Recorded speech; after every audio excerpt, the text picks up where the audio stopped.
जय जय रघुवीर समर्थ समर्थ म्हणतात की राधेने प्रेमाच्या धाग्याने श्रीकृष्णांना बांधले होते, तर तुकारामांनी प्रेमाच्या धाग्याने विठ्ठलाला बांधले, तर मीराबाईंनीही प्रेमाच्या धाग्याने श्रीकृष्णाला बांधले होते, तर नामदेव आणि एकनाथांनीही प्रेमाच्या धाग्याने विठ्ठलाला बांधले, शबरीनेही प्रेमाच्या धाग्याने श्रीरामांना बांधले. तसं समर्थ म्हणतात की तुम्हालाही प्रेमाच्या धाग्याने त्या परमेश्वराला बांधता आलं पाहिजे असं समर्थांनी आपल्याला इथे सांगितलं.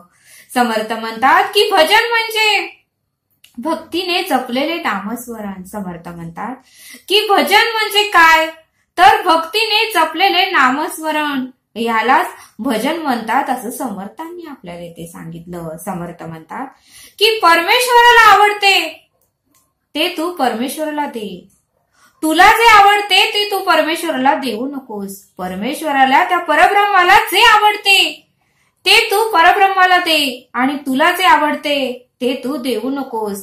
मग समर्थ म्हणतात की परमेश्वराला त्या परब्रह्माला शुद्ध भाव तू दे, परमेश्वराला त्या परब्रह्माला शुद्ध भाव दे. कारण या सृष्टीवरची सगळी वस्तू, या सृष्टीवरचं सगळं काही परब्रह्माने निर्माण केलेलं आहे.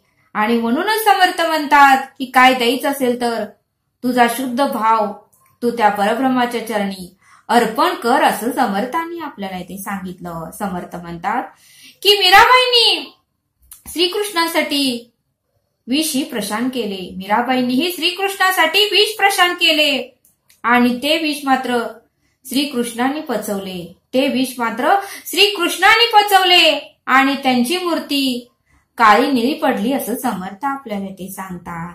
समर्थ म्हणतात की वेणाताई नाही आई वडिलांनी विष दिले होते, वेणाताई नाही तिच्या आई वडिलांनी तिला विष दिले होते, तेही समर्थांनी स्वतः पचवले. एवढी भक्ती त्या वेणाताईची होती असं समर्थ आपल्याला ते सांगतात. समर्थ म्हणतात की कोळसा कितीही वगळला तरी तो गोरा होणार नाही. समर्थ म्हणतात की कोळसा कितीही वगळला तरी तो गोरा कधीही होणार नाही. तसे आपण कितीही रडलो तरी आपलं दुःख कमी होणार नाही. तसं समर्थ म्हणतात की आपण कितीही रडलो तरी आपलं दुःख मात्र कमी होणार नाही. त्यासाठी आपल्याला उत्तमाची उपासना करावी लागणार आहे, त्यासाठी आपल्याला उत्तमाचं श्रवण करावंच लागणार आहे आणि त्यासाठी आपल्याला उत्तमाची सत्कर्म हे करावंच लागतील आणि तरच आपलं दुःख दूर होईल असं समर्थ आपल्याला इथे सांगतात. समर्थ म्हणतात की सुदामाला पाहायचं होतं की श्रीकृष्ण परब्रह्म परमेश्वर असून श्रीकृष्ण हे कोणत्या देवाची पूजा करतात असा प्रश्न एकदा सुदामाला पडला आणि श्रीकृष्ण हे पूजा कोणत्या देवाची करतात हे पाहण्यासाठी, श्रीकृष्ण हे कोणत्या देवाची पूजा करतात हे पाहण्यासाठी सुदामा हा श्रीकृष्णांच्या पाठीमागे त्यांच्या खोलीमध्ये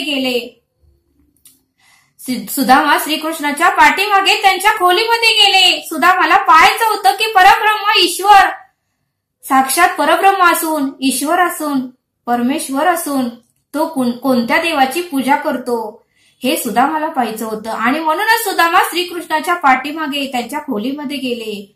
त्यावेळेस श्रीकृष्ण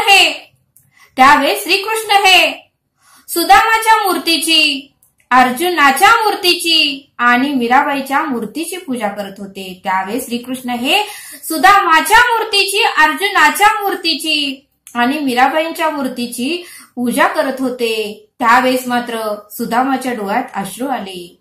बघा म्हणले समर्थ, आपण ज्याची पूजा करतो, आपण ज्याचं नामस्मरण करतो तो नेहमी आपलीच काळजी करतो असं समर्थ आपल्याला इथे सांगतात. समर्थ म्हणतात की रडू नकोस, सदैव आनंदित राहा. रडू नकोस, सदैव आनंदित राहा. एक ना एक दिवस तुझं स्वप्न नक्कीच पूर्ण होईल. रडू नकोस, सदैव आनंदित राहा. त्या परमेश्वरावर विश्वास ठेव, कधी ना कधीतरी तुझं स्वप्न नक्कीच पूर्ण होईल असं समर्थ आपल्याला इथे सांगतात. समर्थ म्हणतात की जनाबाईची ही भक्ती श्रेष्ठ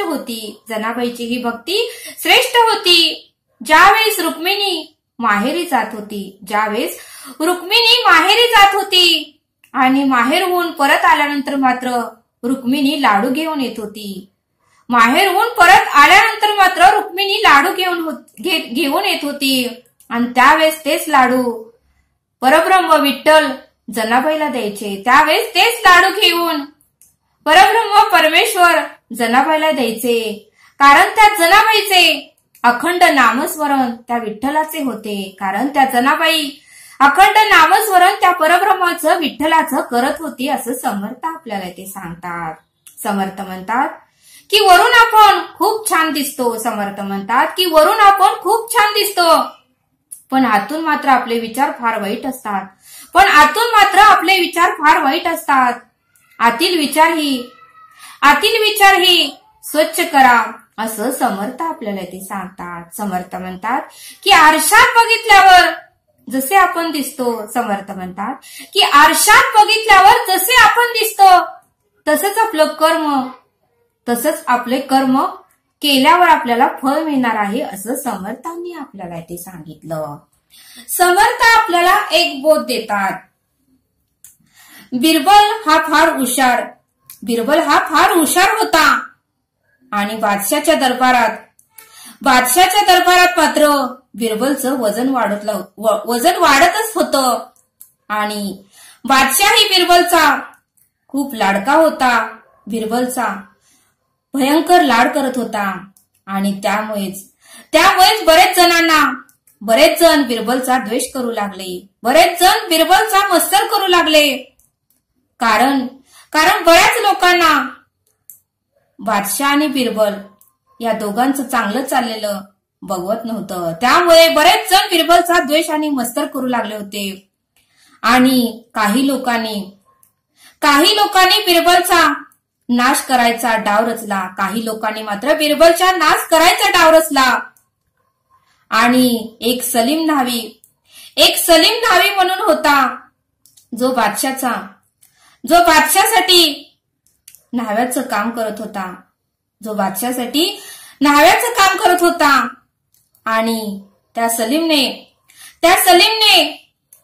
बादशाला खूप जुना न्हावी, बादशाचा तो सलीम खूप जुना न्हावी होता आणि त्या सलीमने ठरवलं की आता आपण बिरबलचा नाश करायचा आणि बादशाह मात्र त्याच्यावर खूप खुश होता. त्यामुळे त्या सलीमने ठरवलं की आता आपण बिरबलचा नाश करायचा आणि एके दिवशी सलीम हा बादशाची दाढी करण्यासाठी बादशाच्या दरबारात आला आणि तो सलीम बादशाला म्हणाला, सरकार, आपले वडील फार थोर होते आणि ते खूप चांगले होते, स्वभावही चांगला होता, पण ते वारल्यापासून त्यांची काहीच खबर नाही. आणि मी कथेमध्ये ऐकलं होतं, मी पोथीमध्ये ऐकलं होतं की ब्राह्मण लोक हे मृत्यूनंतर स्वर्गात जातात. आणि आपले बिरबल महाराज ही ब्राह्मणच आहेत. त्यांना तुम्ही स्वर्गात पाठवा आणि तुमच्या वडिलांची खबर घेण्यासाठी सांगा. त्यावेळेस मात्र त्या सलीम न्हाव्याचा हा उपाय बादशाला पटला. त्या सलीम न्हाव्याने जे काही सांगितलं होतं ते बादशाला पटलं. जे काही त्या सलीमने सल्ला दिला होता तो मात्र बादशाला पटला आणि लगेच बादशाने बिरबलला बोलवलं आणि बिरबलला सांगितलं की तू स्वर्गात जा आणि माझ्या वडिलांची खबर घे. त्यावेळेस बिरबलनं ओळखलं की या सलीम न्हाव्यानेच माझ्यासाठी डाव रचला आहे.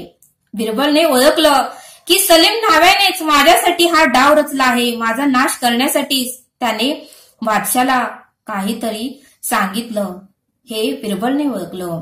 त्यावेळेस बिरबलही हुशार होता. बिरबलही म्हणाला, ठीक आहे सरकार, मी स्वर्गात जायला तयार आहे, पण त्यासाठी मला तुम्ही 5 लाख मोहरा द्या आणि 6 महिन्याची मुदत द्या. 5 लाख मोहरा द्या आणि 6 महिन्याची मुदत द्या. बादशाह म्हणाला, ठीक आहे, दिली मुदत आणि बिरबलनेही पैसे घेतले व्रत केलं, उपासना केली आणि आणखीन एक त्याने काम केलं. आपल्या घरातून एक मोठे भुयार खोदले ते थेट मशानभूमीपर्यंत. आपल्या घरातून एक मोठे भुयार खोदले की थेट मशानभूमीपर्यंत खोदले. 6 महिन्यात हे काम बिरबलने पूर्ण केले आणि 6 महिन्याची मुदत संपली तेव्हा बिरबल बादशाला म्हणाला की महाराज जातो मी स्वर्गात. बिरबल बादशाला म्हणाला की आता माझी मुदत संपली, मी आता स्वर्गात जातो आणि तुमच्या वडिलांची खबर घेतो. आणि एके दिवशी मात्र स्मशानात बिरबल झोपला. एके दिवशी स्मशानात जाऊन बिरबल झोपला आणि बिरबलच्या अंगावर लाकडांचा ढीग लोकांनी रचला आणि त्याला पेटवून दिलं. बिरबलचे जे काही शत्रू होते ते खुश झाले. त्यांना वाटलं की बिरबल आता मेला. पण इकडे मात्र चितेला आग लागली आणि चितेला आग लागली तेव्हा भुयारात आधीच तयार असलेल्या लोकांनी बिरबलला खाली ओढून घेतले आणि वर लाकडी फळ्या लावून त्यावर माती टाकून जमीन तयार केली होती आणि बिरबल तेथेच झोपला होता. बिरबल भुयारातून घरी आला आणि गुप्तपणे राहू लागला. 4-6 महिने झाले. एक दिवशी बिरबल अचानकपणे स्मशानात प्रगट झाला व तेथून थेट बादशाच्या दरबारात गेला आणि म्हणाला, सरकार मी स्वर्गात जाऊन आलो.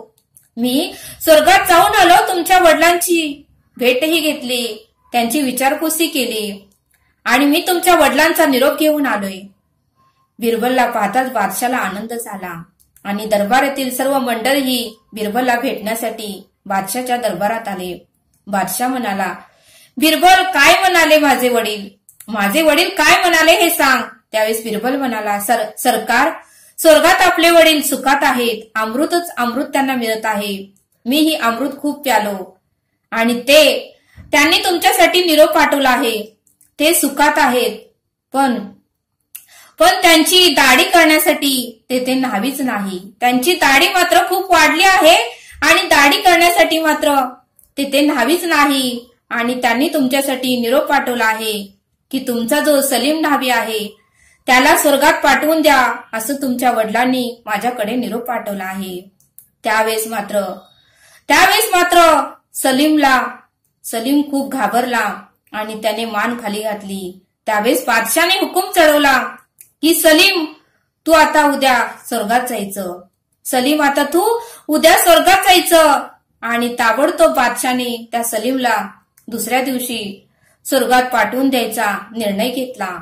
मग बघा म्हणले समर्थ, करावे तसे भरावे लागते. आपण दुसऱ्यांसाठी खड्डा खांदतो पण त्या खड्ड्यात मात्र आपणच पडतो. आणि म्हणून समर्थ म्हणतात की दुसऱ्यांचं चांगलं करता येत नसेल तर वाईट तरी करूच नका, असं समर्थांनी आपल्याला इथे सांगितलं. आणि म्हणून समर्थ म्हणतात की दुसऱ्यांच्या तोंडाला काळं लावायच्या अगोदर आपले हात काळे करावे लागतात.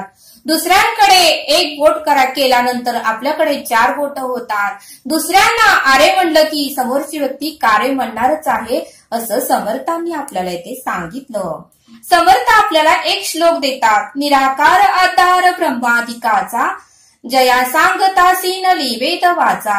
विवेके तदाकार होऊन राहे मना संत आनंद शोधून पाहे. या श्लोकाचा अर्थ समर्थ सांगतात की निर्गुण निराकार अशा त्या परब्रह्माला कोणाचाही आधार नसला तरी तेच ब्रह्मादिकापासून सर्वांचा आधार आहेत. त्यांच्याबद्दल सांगताना वेद वाणीही थकून स्तब्ध झाली. हे मना तू विवेकाने त्या निराकाराशी एकरूप होऊन राहा.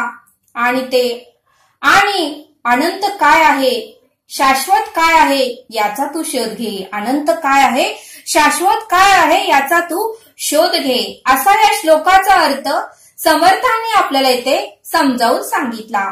तरी आता आपण येथेच थांबूया. भेटूया पुढील भागात. धन्यवाद. जय सद्गुरु.